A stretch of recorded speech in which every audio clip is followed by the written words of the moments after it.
This is the beginning of a massive 5-part series, road trip series, where we take you all around Te Tai Tokerau Northland. This region is packed full of great food and drink, and we're going to be showing you cheesemakers, vineyards, wineries, restaurants, cafes, the works. We're kicking off this video in Kaiwaka at what I reckon is one of Northland's most recognisable buildings, Utopia Cafe. Let's head and grab a coffee.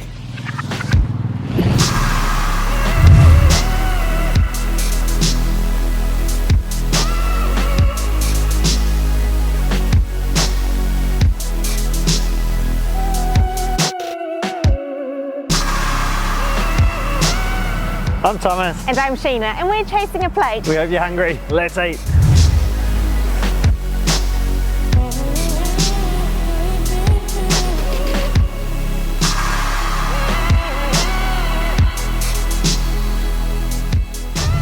This is such an incredible building. It's one of those iconic places. You drive past on State Highway 1 right here, you always see Utopia, and it is wild. It's got nooks and crannies and cool stuff everywhere to check out. We're gonna grab a coffee and then hit the road for a day of feasting.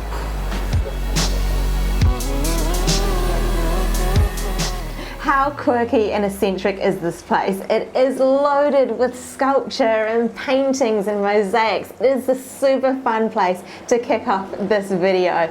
So this is a huge 5-part series that we're going to be filming all around Te Tai Tokerau. So we're going to take you all across the region. This particular video is going to span about 3 days, and we're starting in Kaiwaka and heading through to Whangarei. We're heading Mangawhai, Waipu, and then we go over to the Tutukaka coast. This is going to get us started, kick us off.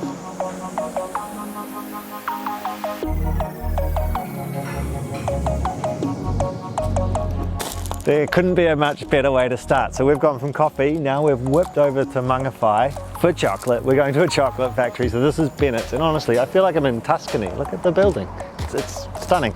And in here is a massive chocolate factory with some epic chocolate.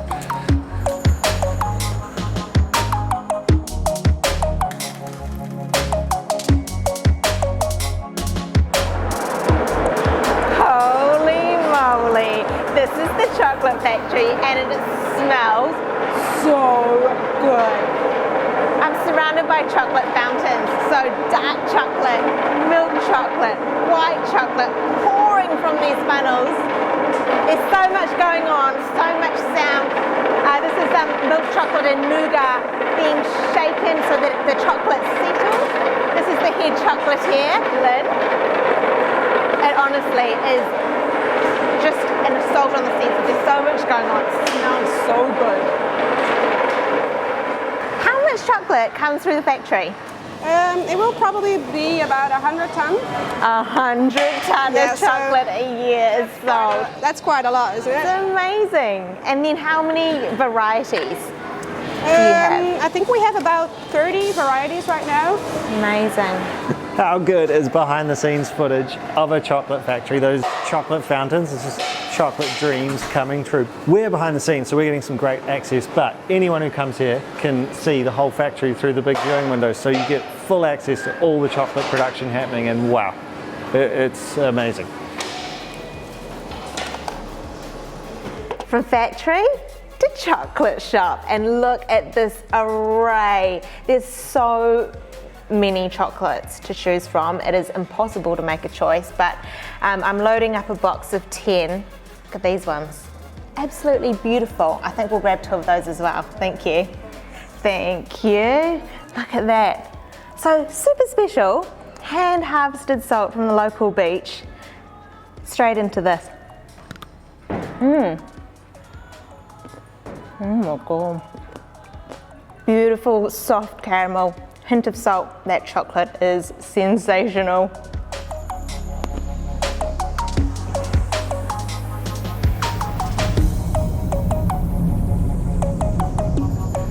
Back in the car, and we're off for a wine tasting now. So Northland have put together these food trails, there's 4 of them.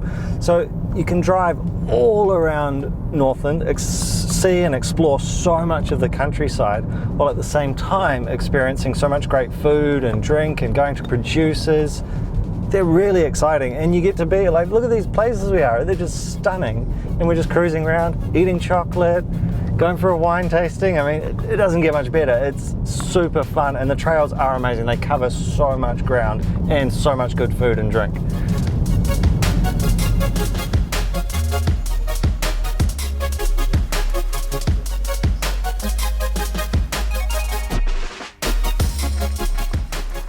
You drive over that little bridge and you arrive into this absolute oasis, which is Brooke Lane Vineyard, created by Nicky and Ray Crocker. This place, it's magical. So they grow Syrah, Chardonnay and Pinot Gris grapes, but it is the property that's special. They've got the tasting, the cellar door behind me there. You're free to wander the property. Ray and Nicky are so welcoming. We'll go meet them in a second. There's just all these beautiful spots to discover. There are longfin eels, there are native birds everywhere. It's a special place. Let's go and try some wine. First stop, cellar door. I'm with Ray Crocker. Hello. Hello, how are you? I'm very happy to be here. I'm very excited. We're pleased to have you here. What have we got? So we've got 3 wines for you to try today. So we produce 3 wines on the vineyard. We do a Chardonnay, a Pinot Gris and a Rosé. The first one we're going to try is our Longfin Chardonnay. So this is our 2021 Longfin Chardonnay. Wow. So the Chardonnay is a lightly oaked Chardonnay, Okay. 8 months in French oak. So not your big heavy buttery Chardonnay, more a lighter style. Okay. Interestingly, I have people come and buy this that don't even like Chardonnay. Oh, okay, one of those. And I also have good mates who are Chardonnay drinkers that also love it. So it appeals to a wide audience. Oh, it is light. Yeah. Very good. Wow. So keep in mind 2021, that's just going to keep getting better. All of our wines are summer wines that are drinkable anytime. So Anytime any of these wines. are very suitable for a barbecue, or they say when would you drink these? And my general answer is anytime. We love that. At a barbecue, or even if I was sitting down having a steak for dinner, I would love that Chardonnay with that. So It's very good. yeah, but great with seafood. Second one we have is our Cheeky Charlie Pinot Gris. Who's Charlie? Charlie is our 14-year-old Jack Russell. When people come, Charlie loves to welcome them, and she loves to let them know that she's here and that she is the star attraction. We actually harvest our Pinot Gris a little earlier than normal. The reason we do that, we find a lot of New Zealand Pinot Gris can be quite sweet. Yeah. If you leave it on the vine too long and your Brix levels, i.e. your sugar gets too high, you literally with Pinot Gris just end up with a sweet white wine. So what we do is pick it a little early so you retain all those beautiful fruit flavours, and you also get a little bit of crispness with it, not too sweet. You can smell the fruit as soon as you go to taste it. Yeah. Beautiful. That's a young wine. That is actually 2022 Pinot Gris. So in February this year, those grapes were still hanging on the vine. Wow. So it's quite young, but already showing really good complexity. Oh, it's so refreshing. So this is the rosé. I think what's special about Brooke Lane, the wine is beautiful, but look at this, like come out here. How stunning is it? Nicky and Ray better be careful because I might never leave. Like I could just sit here for hours in amongst the vines. I think we'll be leaving with a bottle or two.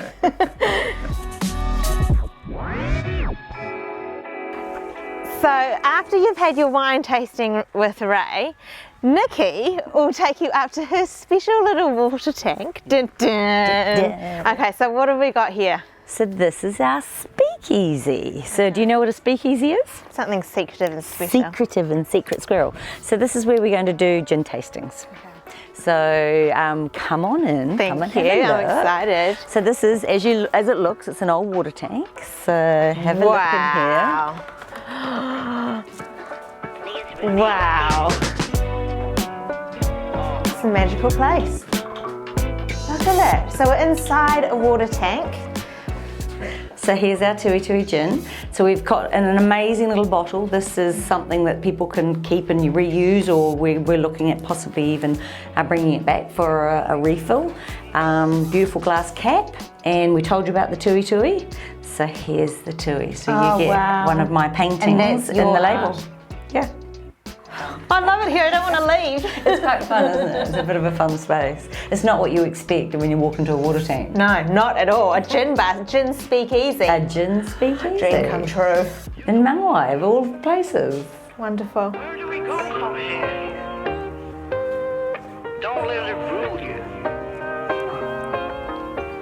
Now this is a multi-day road trip that we're on. So we're in Waipu now, which is our stop for tonight. So we've parked up, ready to settle in for the day, but it's really sort of late lunchtime. Yeah. So we're here for a long, late, cruisy lunch, and we've come to McLeods, which is a brewery and a pizza barn. It's an icon. They do incredible beer, Let's head in. great pizza. Let's go in.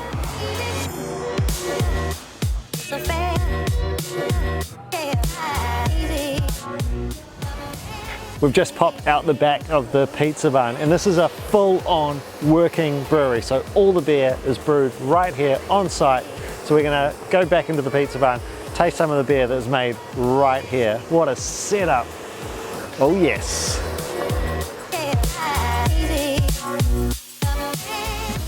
Every time we come to McLeods, I struggle because look at this lineup of taps. There's like 14 or 15 beers on tap. Everything's brewed on site. It's impossible to choose because they're all delicious. Finally made a decision. I went with the Far North Chili Pills, and I'm here with Jeff Gwynn, co-owner of McLeods. Cheers. Cheers. Welcome. Lovely to have you. Thank Slauncher. you. This is a very special beer. It is a special beer for us. I mean, it's quite unique. I guess for us, the whole idea behind this beer was to get a sense of place, to get something that's a local ingredient and match it with our beer, which is obviously made here in Waipu. So the idea to mix the Kai Tai Fire and a New Zealand Pilsner actually was centered around doing an oyster tasting at the Duke of Marlborough and Russell. So Kai Tai Fire, if you don't know, is a Northland hot sauce, and you can taste that chili heat. Like there's a slight chili tingle on my palate. It's delicious. So it was initially brewed as a beer to match, as a great food match beer, and it was initially brewed as a beer to match oysters. And now it's kind of become coldish. Some people don't like it, some people adore it. I love it. Yeah, so it's and it's really interesting that you have this. It's equally refreshing and Moorish because you have this refreshment from the Pilsner, but then you get this heat that kind of keeps lingering from the Kai Tai Fires. And as I said, like it's impossible to make a decision. Everything's good here. We're going to get into the beers and order a bunch of pizzas. Nice. Because we're at the pizza barn. Nice, get it. perfect.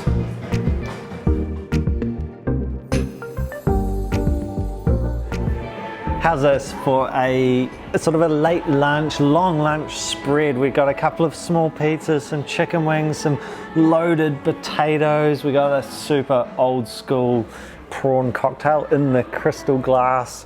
We've got a beer taster to go through because there's so many beers on tap here that we thought, let's do a taster, let's have a lot of the beers. So we've got 8 different beers lined up. We're just going to chill out for the afternoon and just enjoy it. It's really neat that this is a road trip and this is our, our stop for the night, so we can really relax into it, enjoy what we've got. This here is the Globetrotter pizzas. Venison sausage, some big chunks of garlic, some bacon.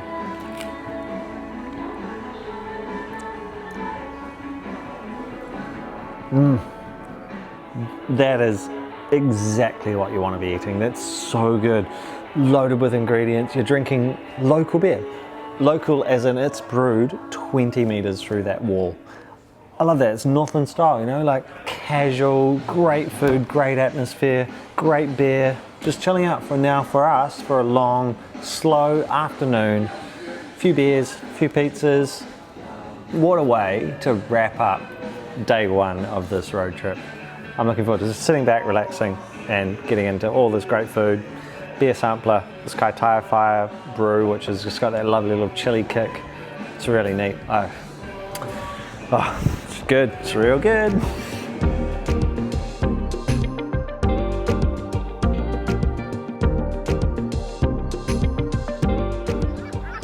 We're up early this morning and we made our way from Waipu to Whangarei.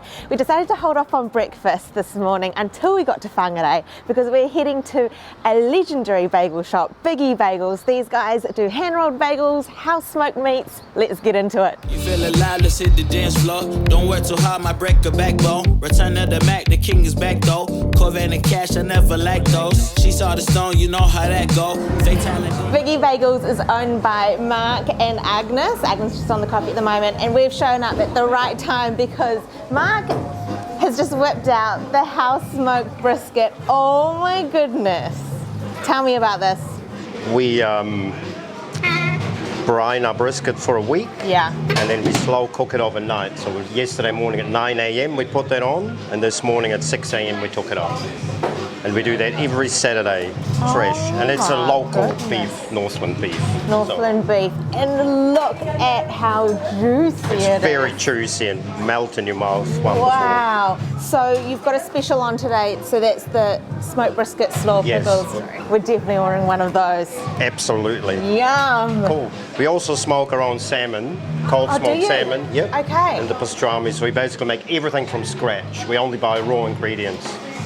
I was really inspired 5 years ago when I went to Vietnam, and the Asian approach of family business, fresh, one thing, but do it right. That's so right. that's what we're trying. That's what it's all about, and that's why this place is raging. Here for the thrill, I don't need a chaser. Wanna vibe it to get away. Shimmy, shimmy, yeah, I got the semi-fold weight. Don't step out. This is such a cool vibe in here. I can see why it's so busy. You've got the hand-rolled bagels stacked up, coffee machines going, Notorious B.I.G. playing. It's wicked, and I can't wait to get into the food. That brisket smells amazing. Limousines. Really think I'm seeing things. Read the line in mid-between. Yellow light, I gotta speed. It's bagel time. So we've got the Della salmon, which is house-smoked salmon, capers, cream cheese, red onion, and then the Saturday special, the brisky Elliot. So Mark suggested the plain bagel, slices of brisket, gherkin, slaw, mustard, and then we've got 2 flat whites to wash it down. Look at that.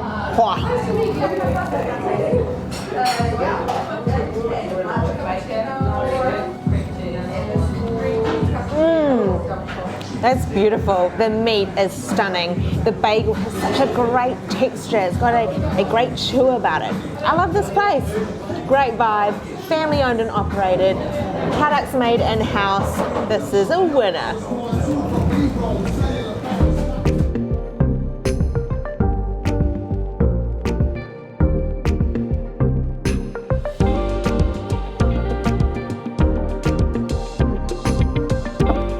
How's this for a setup? We've come out to Palerua Bay, so out to the Whangarei head. So you've got the heads all lined up here behind me, but you can sit out here on the grass, right on the water, the wharf's right there, get a cold drink.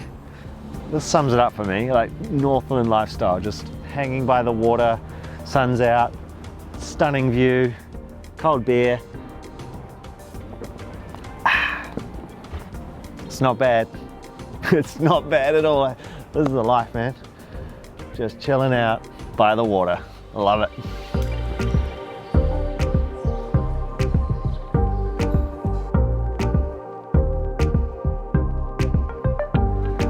It is really nice down here in the Whangarei town basin. We've been exploring the Vasa Arts Centre, which is a crazy, amazing building. But it's time for some refreshments, so we're going to go to the Quay, where we hear they're doing really neat things with their cocktails. We'll grab a bite to eat there as well.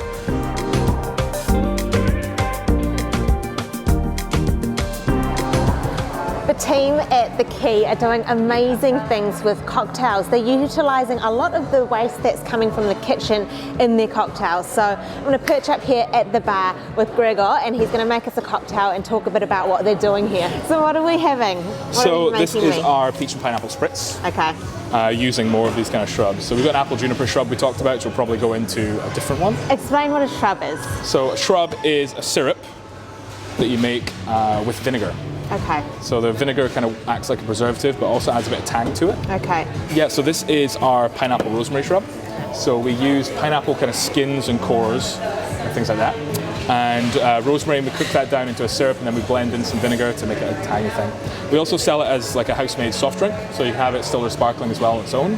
But it's really good with some Prosecco and a little bit of peach liqueur, which is what this drink is. We've also got our lemon juice in here, which we make from the peels of the lemon. So technically known as super juice.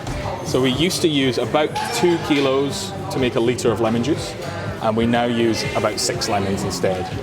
And the biggest issue with lemon juice is with lemons I should say, is how unbiodegradable the peels and things like that can be. They sit in landfill for a long time. I mean, it reduces the footprint, it reduces what we throw out, but it hugely reduces our cost as well. Yeah. And we actually make a better product because you get all that flavour, all the oils from the lemon peels instead of just the juice and the acid. So we get a much better product. Yeah. We throw out less, it costs us less, it's kind of a win-win-win-win-win. You're doing good for the environment by making cocktails. Exactly. And we make cocktails. Okay, I'm going to have a Enjoy. taste. Thank you. That is delicious. That shrub is so packed full of flavour. The pineapple hit is really strong. Cheers.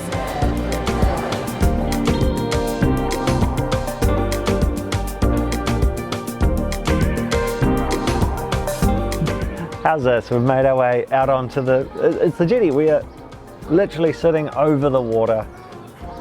Marina right here, boats lined up. Sun's out. We got the tasting plates, we've got some quesadillas, some prawns, some pork belly, these incredible cocktails. What a great environment to just chill out in, have a drink, while away the afternoon. Oh man, that is delicious. That is absolutely delicious. Let's get into the food.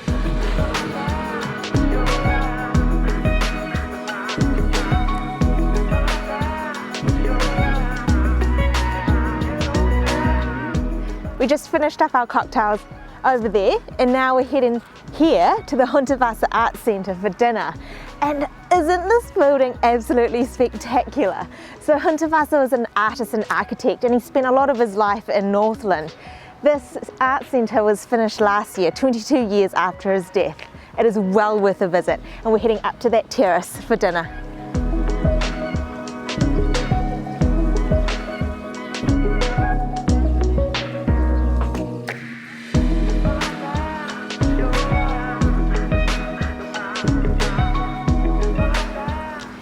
So we thought we'd come to Aqua and order main, seeing as we had snacks with our cocktails, but then we saw the snack menu and just couldn't resist. So we ordered another round of snacks. We've got mains coming after this lot.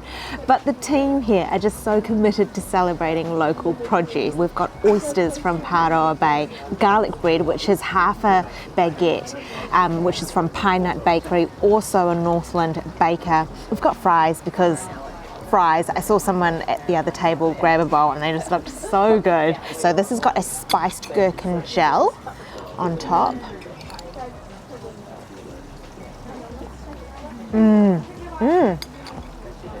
Creamy, briny, delicious.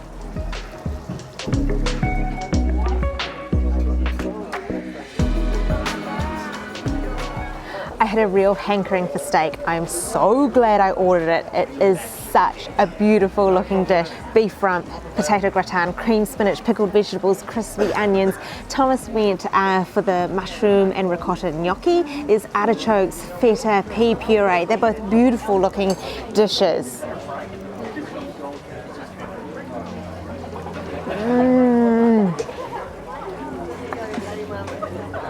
Absolutely delicious. The beef has got so much flavour, super tender. Crispy potato gratin and the cream spinach was so velvety. As well as this food being great, it's super special to be dining in the Vasa Art Centre. What an environment to be seated in. Now this has only just opened, this art centre, and I reckon straight away it's become an iconic building in New Zealand. It's a must visit, and the fact you can also eat like this while you're here, very, very special. So I got the gnocchi, pea puree, feta.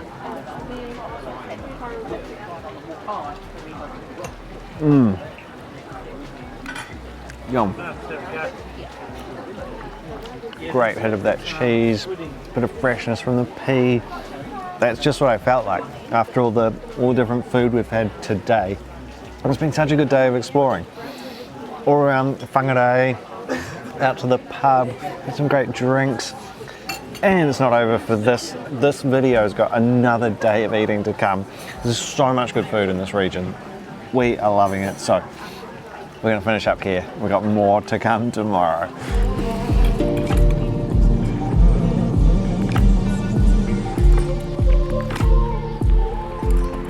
We're at our next stop for eating, Snapper Rock on the Turakaka coast, but I'm going to wind back a bit and show you what we've been doing over the last few hours, seeing some incredible gardens where they get heaps of their food for this restaurant.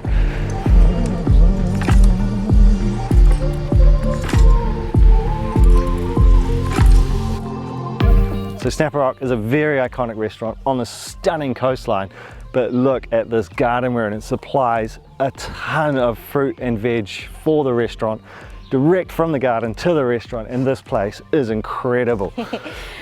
I'm hanging out with Tim, who's in charge of the gardens here. It's just a wonderland. It really is. Like, what are you growing? Well, we try and pick what they use most regularly. So lettuces primarily, tomatoes, strawberries, because I really love strawberries. I mean, look at you. Yeah. Yeah. You got your berry cooler. Yeah, I've got a different use for them, that's all. Broccolini. Yeah. Things that are really expensive for the restaurant to buy. We try and, Dean likes using those beetroot with the white circles in them, so we make sure he radishes. He wants turnips this year, and things like parsley. This must be a playground to you when you're designing a menu. Yeah. It must be so inspiring. Yeah, and everything. The menus are written based off what we grow, and that's a massive impact on the whole style of the menu and what goes on it. So there's a real collaboration between you and Tim about what he's growing than what you're putting on the menu. And I'll sit down with Tim 6 months in advance before summer, and kind of similar how you order from any other suppliers, that I'll sit down and I'll go for a list and I'll say, hey look, so we'll use about 5 kilos of lettuce, 5 to 10 kilos of lettuce a week in January, and this is how many cucumbers we use.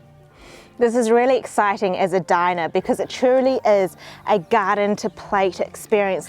This produce is going to end up on our plates at Snapper Rock for lunch. So I'm in amongst the strawberry patch. It's September and look at these strawberries, ruby red, ginormous. That's what's special about this climate up here in Northland. We've got this microclimate, a subtropical region. It's so warm.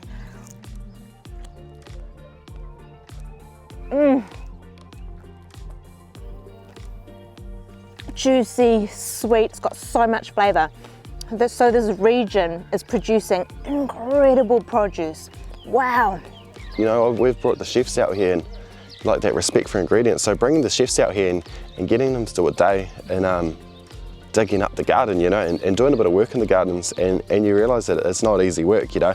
All our chefs came the next day, you know, like after a week in the gardens, so all sore backs and stuff like that. And then Tim had to come in and redo everything we did. And then so you realise the work that goes into it, and so, you know, from doing that you have you got way more respect for the ingredient and what goes into it. And it's all organic? Yeah.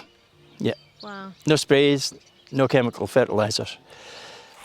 And look at this, just around the corner is another plot of land on a different farm, but this one is bananas. This is all bananas. There's thousands of banana trees all around me. This Northland, it's so tropical. You don't think bananas when you think New Zealand, but here I am standing in a banana plantation. So these bananas go to the restaurant as well. Oh, it's seriously unbelievable. What a place to be. And here it's so balmy. It's super hot, super tropical, and I'm surrounded by bananas. Can't get enough of it.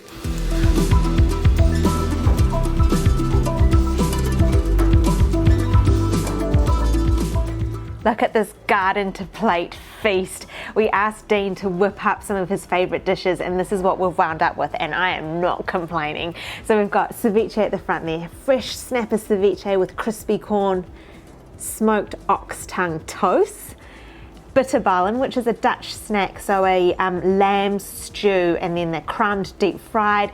And Dean has made his own kiwi dip, so an onion dip. We've got beef tataki, so lightly seared beef, and then he said his favourite dish, which are power wontons, so power abalone. They look crispy and delicious. Now Snapper Rock is a special place for many reasons, and one of them is definitely the locations. Look at this. Right beside the marina, beside the coast, you've got the sea air coming in. It's a very chilled atmosphere in here, and then you can get food like this with ingredients like we've seen growing today. It's nuts. Oh yeah. It's the best. I'm swiping this power wonton through the beurre blanc. And then I've got some of that micro coriander that I actually tasted when we were out in the kitchen gardens, and it was really good.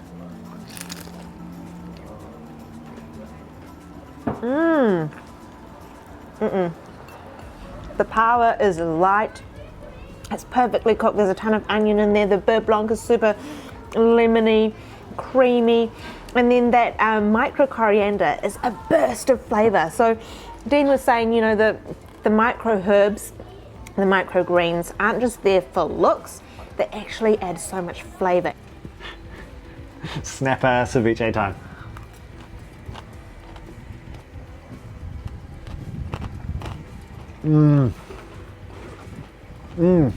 Ceviche is such a good way to eat fresh fish. You're sitting by the ocean, snapper paradise, this coastline, and then the tamure is right here on your plate, and it's got those microgreens all over it. They're an absolute burst of flavour. That is so good. This is the type of food you want at this type of place. Super casual, light food, food that makes you happy. And after all we've seen today, and then to see it on the plate, it's something special. Beef tataki, look at that beef, that's so pretty.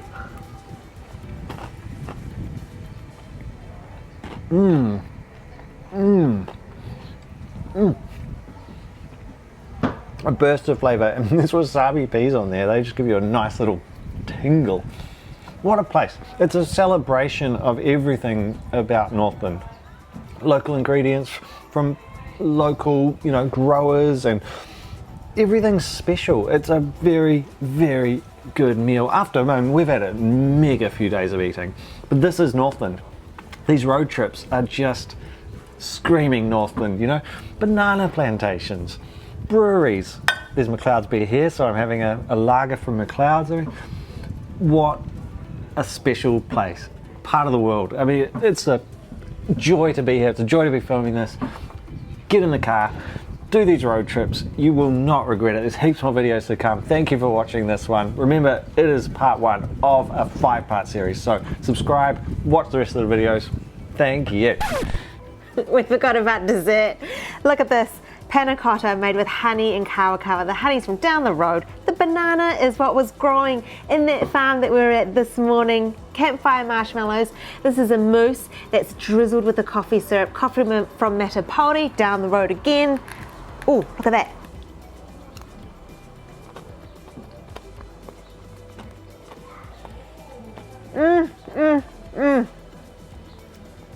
Sensational food. You get such a taste of place. You have to come and eat here. It's destination dining. Oh, time to get in.